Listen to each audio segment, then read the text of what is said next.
Hello. Hey, Dee Dee. Hi, Carrie. No, Hi, Carrie. I think Carrie's on mute, but Hi. hello, hello. Hello. Welcome to our final session, number 7 today. Thank you all for being 7. here. You got Dee Dee, you got me, you got Carrie. We're all here. Looking forward to spending the next 30 minutes with you. Sorry about that. So once again, we know the drill. We've done this for 7 weeks now, but it's always good to remember that, yes, this is our final session, and we've really participated in a structure together the last 7 weeks just to keep each other accountable and focused. We've been so grateful for the opportunity, and I noticed for myself, I have a bit of sadness that this is our last session, and I also know that I will talk to many of you after this, given our previous relationships, but it's been a great joy for me. So as a reminder, during the next 30 minutes, please use your Q&A chat boxes. Please reach out to us. Please ask questions. Carrie will be responding to you, and of course, she'll interrupt us at any time if there's a question that surfaces that she thinks that we could answer for you all. And then we're going to start with a check-in. So what we're curious about today is just, what are you most proud of? If you look at your participation the last 7 weeks, how you've done life, how you've done work, how you've done relationships, how you've done any of it, what can you claim as a success for yourself? What do you really appreciate about your own resiliency? And once again, please take some time to type your answer into the Q&A. This is our way to get connected before we launch into the content for the day. It's a way to get yourself here, given that I'm sure you've stepped away from a whole huge variety of things right up until 11 o'clock Pacific time. So this is just a way for us to get into this conversation. And I'm going to let us just have a minute of quiet while people take their time to answer the question. Check in. Yeah. Looks like people are still signing on too. Mm-hmm.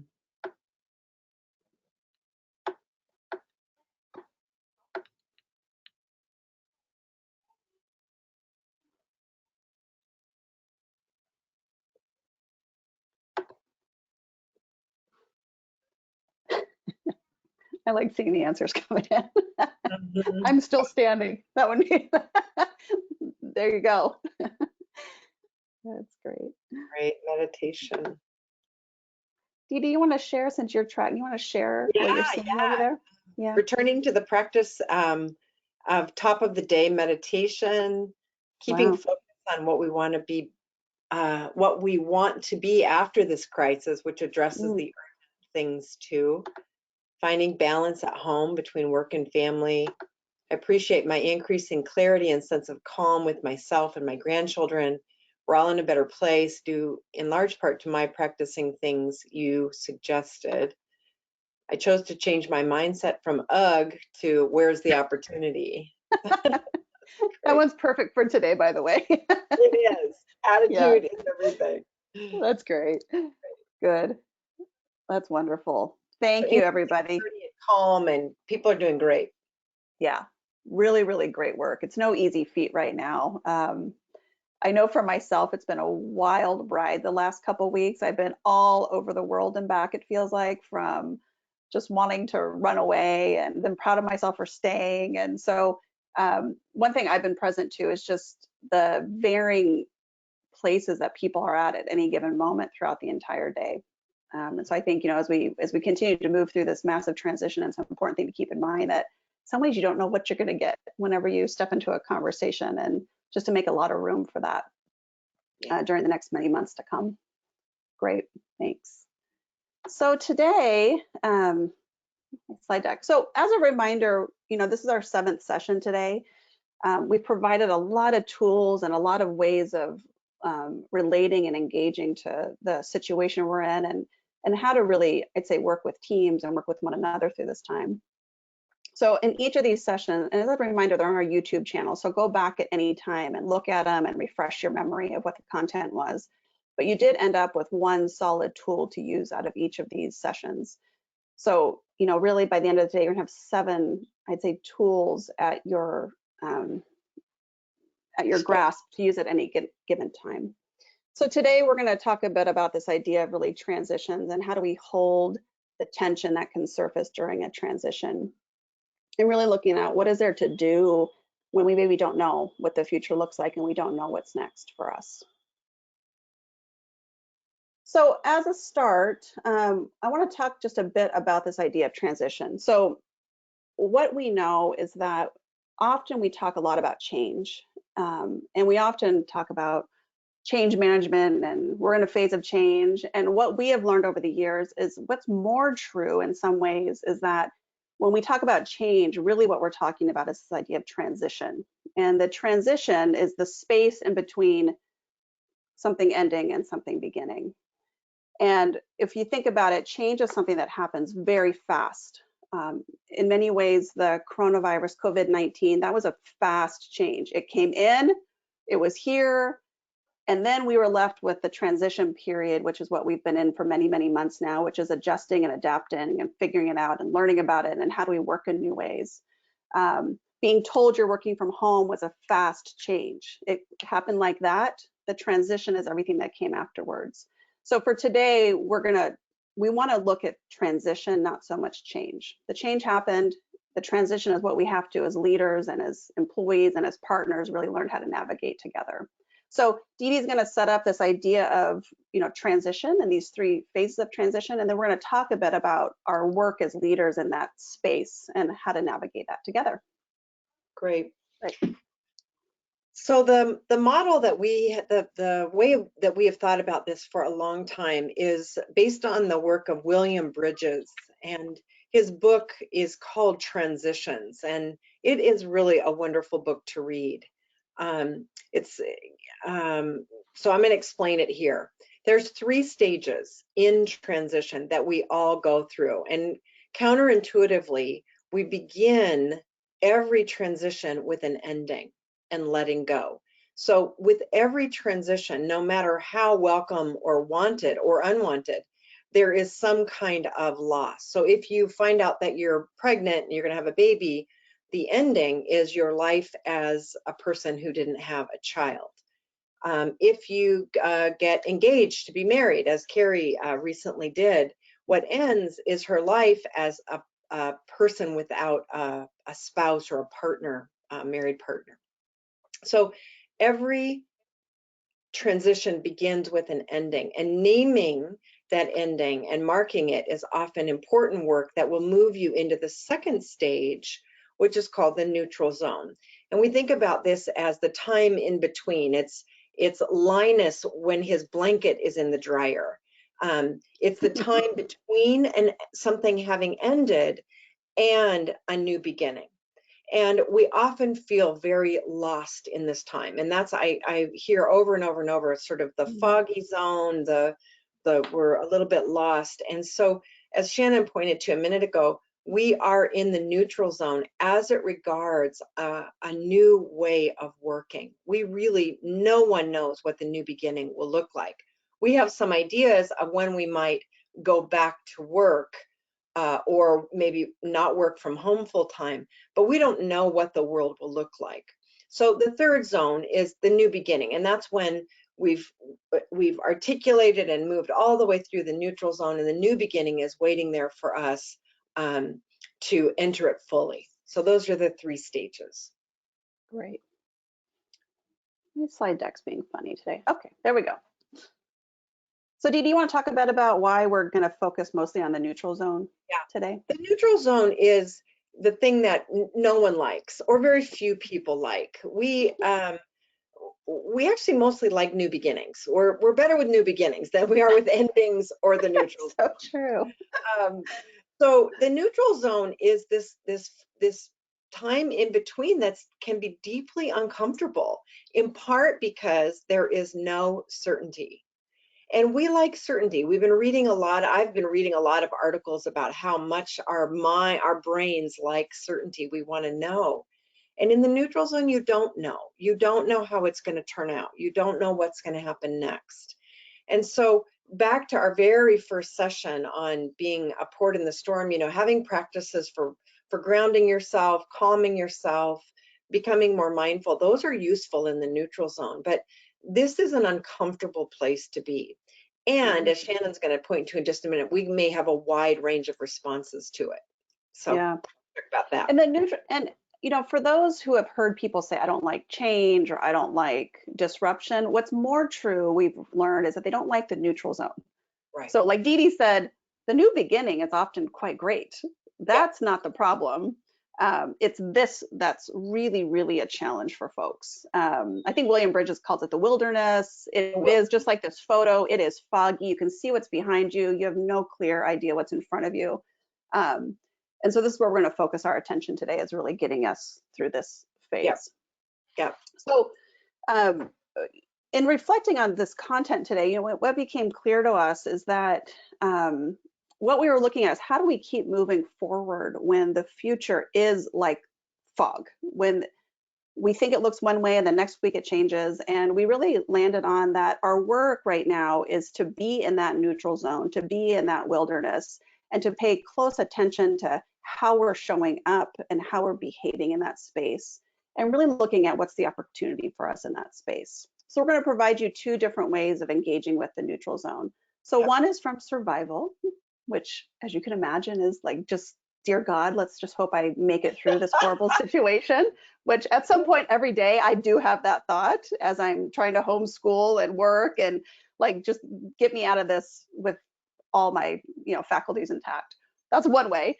The other is what we're going to call the creativity or the outcome-based perception. And they're two different views. They both serve a purpose. And we also know that one actually provides us a bit more levity and joy and creativity in the process. So we're going to provide you two ways of engaging with the neutral zone. So Dee Dee, you want to set up the first one? Or is this me? This is you. You do this one. I get to do survival. Well, that makes sense because I'm pretty much here right now every single day. So we're going to use Stephen Cartman's drama triangle. So this is a model that he came up with in 1967 when he was studying family systems. And what we've learned is that it pretty much applies to every single upset, every single challenge we move through, that there is what's called the drama triangle.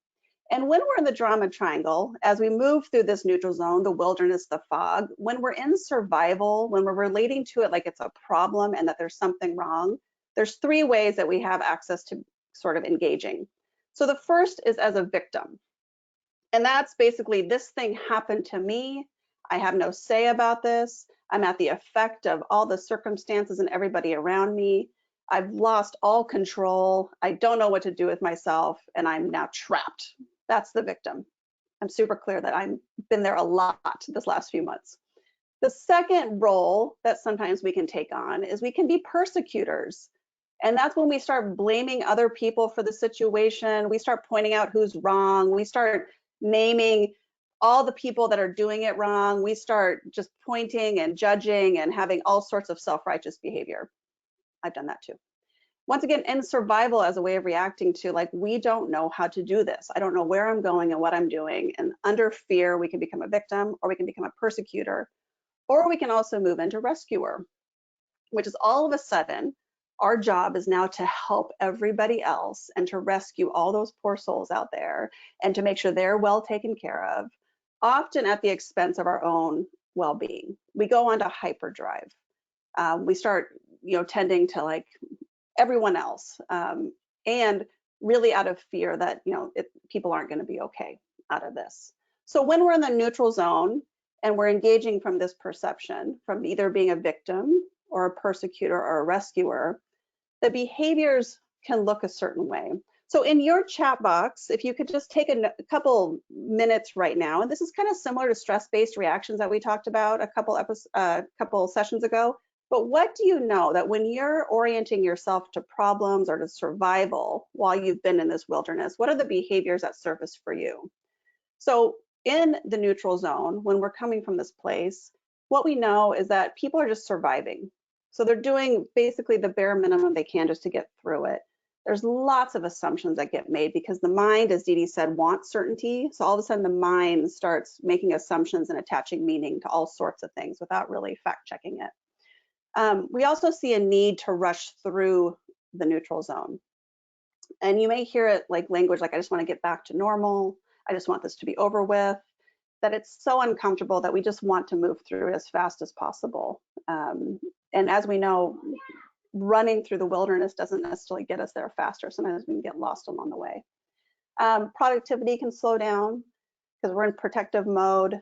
There's some anxiety and uncertainty that surfaces, and we start seeing a lot of skepticism or even cynicism around the change. We start questioning it.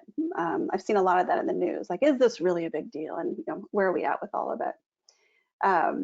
So I see a few are coming in. Dee Dee, are you willing to see if there's any responses yet? As sort of like, what do you see? I go on autopilot and I join in on all the complaining without really realizing it, joining the complaining bandwagon for sure. Yeah, that's great. Yeah, it's basically like the autopilot, the survival. Let me see if we've got another one. Yeah. How do you survive? I know for me, I kind of go into almost like cynical. It's never going to get better. It's we're never going to get out of this. It's going to get worse. And I have to really watch my own cynicism when I'm in the neutral zone. Cynicism is actually a way to be more certain, right? If I can say that it's going to be terrible and worse, that's actually certainty. Yeah, so it's true. Anything beyond the worst is, I guess, a better outcome. So that's a good thing. Right. Yeah, that's great. So that's one way that we find ourselves when we're in this massive thing called transition. This is one way that we find ourselves engaging with it. Yeah. So the next possible way Dee Dee's going to set up, which is a bit more enjoyable, I would say. So this is essentially the flip of what I was just talking about. We call this the empowerment dynamic. And you'll see that we just flipped the triangle. We flip it up. And so the victim becomes creator. And what we say is that if you find yourself feeling victimized by your circumstances, by work from home orders, by stay-at-home orders, by your kids, lately I've been baking a lot, so I'm victimized by my expanding waistline. Whatever you're being victimized by, the work is to shift into being a creator, to find an act of power and take it, to do something that restores you. Being a victim is a position of being powerless, and we want you to access your power again and create something from a place of power. So here you're going to look at, you're going to get creative. You're going to do some experiments. You're going to figure out what can you do given the circumstances that you're in. How can you navigate it and create something? So that's the first switch. The second switch is from persecutor to challenger. And the persecutor makes people wrong, and we blame and we criticize and we maybe yell, raise our voices, whatever we do. The challenger stays nice and grounded and sees what's in front of them as a true challenge. They may challenge people to have better behavior. You may, rather than persecute. My son told me they were out on a walk the other day without masks. And they were he said they were about 12 feet away from a woman, and she shouted at them and said, you're putting me at risk without a mask on. And she was very upset and afraid.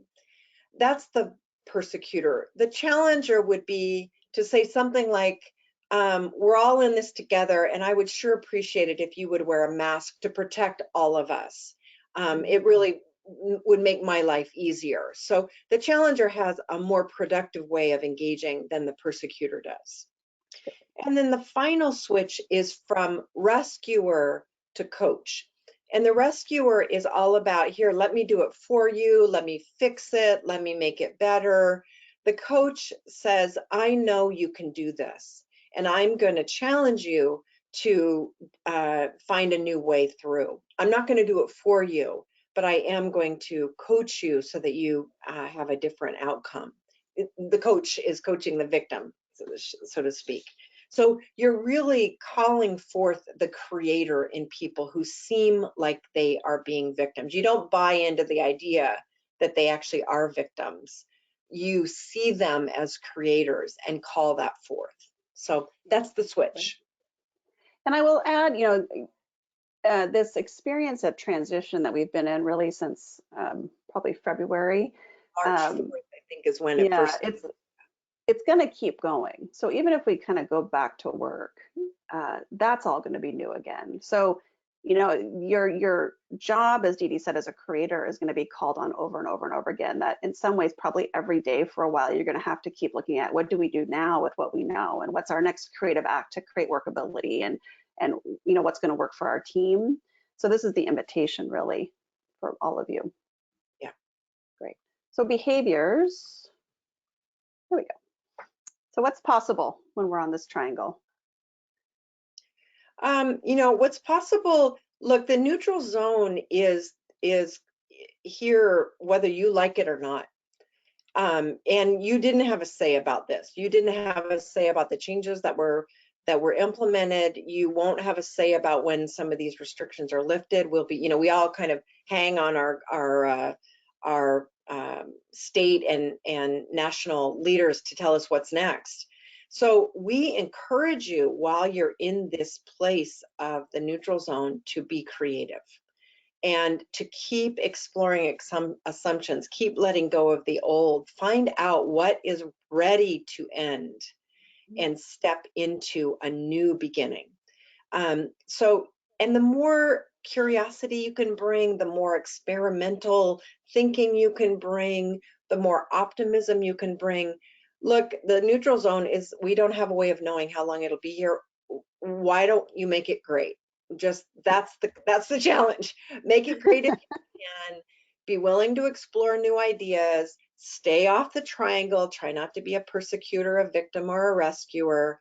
And the neutral zone will deliver us to a new beginning whenever it does. We don't know when that will be. So true. The teams that I've worked with that do the neutral zone well, they use this triangle. Yeah. And often what becomes possible is innovation.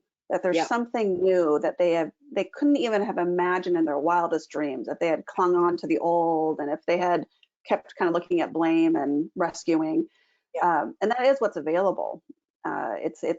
It's really the gift of the neutral zone, but we have to come at it, like Dee Dee said, we have to come at it from these positions and our orientation to the work. Curiosity. Yeah, I mean, I read early on in March, somebody said this would be a very creative and innovative time. And it has been. I mean, I think about how Yeah. people are celebrating birthdays right now. People are so creative. You celebrated Michael's birthday in such a creative way. It's true. It's In a true. way that we never ever would have experimented with had we not been kind of forced into this set of circumstances. So it's a Yeah. purely creative time. Yeah. Yeah. I mean, really, we're getting to learn things we never would have had the opportunity to learn without Right. it. And so, so I love what you said, Dee Dee, that this is, you know, let's use this. Let's use this for creativity. Let's use this for innovation. Let's use this for, in many ways, letting go of all that has not worked and looking at what's going to work now, which is really great. Yeah, I always say don't waste a good breakdown. Do not waste a good breakdown. Get busy and find out what's available inside of that breakdown. Yeah. Great. So, you know, so your invitation, you know, as we move out of our final session together and as we begin looking ahead, is your invitation is to, yes, use all the tools, and really at the crux of it, look to see how can you continue to move through this with that big creative energy and move yourself out of survival. This isn't about moving other people out of survival. This isn't about letting other people know what they should or shouldn't be doing. It's really you doing a clear check-in with yourself about where you're at with all of this and what you need to do to be more creative, a better challenger, and a better coach to others. So one way you can do that is what's called the 3 vital questions. And let me add on. So Stephen Cartman created the drama triangle in 1967, and then our colleagues David Emerald and Donna Zajonc, is that how you pronounce her last name? Yes. They're on Bainbridge Island in Washington, and they wrote a great book called The Empowerment Dynamic, maybe about 10 years ago. Yep. And that second triangle, the creator, the challenger, and the coach, comes from their book, The Empowerment Dynamic. Super quick read. It's a great little book. And they came up with these 3 vital questions. And these questions are designed to help you move from that drama triangle, which is our kind of our first automatic place that we land, and to move over to the empowerment dynamic triangle. So the first question you can ask yourself when you notice that you're stuck is, where are you putting your focus? And the simplest way to relate to this is, if you're focusing on a problem, you're in the drama triangle. If you're focusing on the outcome you're committed to creating, then you've moved over to the empowerment dynamic. So the first thing is just really, where am I placing my attention right now? Problems or outcomes. The second question is, how are you relating to this? You know, are you relating to it as a kind of a drama, a perpetual problem? Are you relating to it like you're stuck and trapped? Or are you relating to it perhaps as an opportunity to create something new, to provoke a breakdown, to step into new ways of working with another? So the relationship, once again, will point to how you know, are you perpetuating drama, or are you working towards an outcome that really matters to you? And then the last one is, what actions are you taking? When we're on the drama triangle, often the actions we're taking are actions that have already been done in many ways. They're automatic, they're reactionary, they are maybe what we've done before. Because when we're on the drama triangle, we can be kind of jammed. We don't really know how to create new from there. You can do things individually, for sure. Yeah. The brain has been doing it that way for a lifetime. So we know drama really well. It takes a bit more rigor to define new actions from the empowerment dynamic, from this other triangle. So those three questions right there will help. It's in your way, you're coaching yourself from drama to empowerment. You're beginning to look at, you know, what am I focusing on? How am I relating to this? And what actions am I taking? And often those three, that inquiry can help unlock some new steps for you to take. Yeah. Dee, anything to add?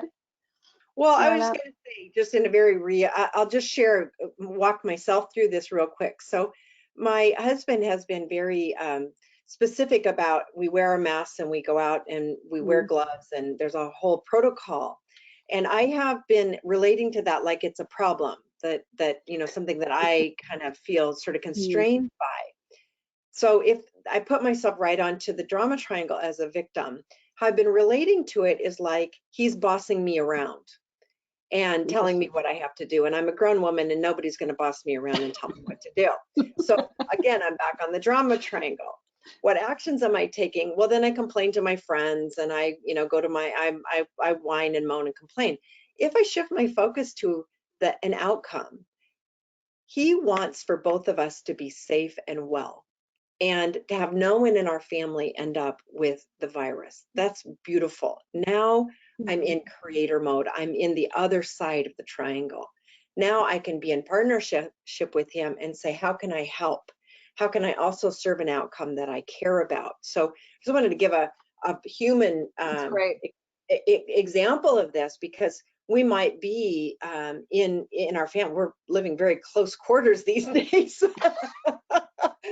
I had a client call it it's not social distancing, it's the family closening. And I thought that was great. It was like, so true. So just this idea, like the shift, it can happen in a moment. Yeah. I love that. And, you know, both can be true. Yeah. I mean, both can, right? I think, you know, for us as coaches and consultants, what we keep looking at is what perception is actually going to give you the most freedom to bring your core strengths, to be in partnership, to lead in the best possible way. And what we find is often the empowerment dynamic, there's a blow for freedom there, and there's a lot more fun and a lot more partnership. So that's great. Good. Okay. So next actions, Dee, where are we going with all of this? What's happening here? Where we're going next is, you know, boy, we gave you a lot of tools today, quick tools. We encourage you to keep the triangle up in front of you, both of them, you know, the persecutor, victim, rescuer. If you are upset, you are on the triangle. If you have any degree of upset, you're on the triangle. And then keep the empowerment dynamic up there so you can remind yourself, oh gosh, that's right, I have a place I can go that's better. That's great. Name what it is that you're most committed to. If you're upset, odds are there's a commitment under there. What do you care about? Why? We don't care about stuff that we're not committed to. So what commitment has you so upset? Observe yourself in the neutral zone, get present to kind of what you do when you're there, and then just take some small steps. You know, if you can shift and ask yourself these questions. That'll help you take the first small step towards the empowerment dynamic. That's great. Great. Okay, well, We're at the end. thank you. We're at the end. So thank you, everybody. It's been a privilege. The 7 weeks flew by. I can't believe it's been 7 sessions. So I thank you all for saying yes to this conversation and for showing up. I personally feel grateful that the people you work with have access to you, that they have a partner or a colleague or a leader that's choosing to keep learning and to keep engaging. So thank you for showing up, and thank you for impacting the people around you in such a great way. Dee Dee, anything you want to say as we close out? I echo what you say. I'm proud of you. Thanks for joining. It's been a privilege. Thanks. And we're here. Don't hesitate to reach out. Thanks for joining us, and be well, everybody. Have a great next few months. Take good care. Take care. Bye-bye.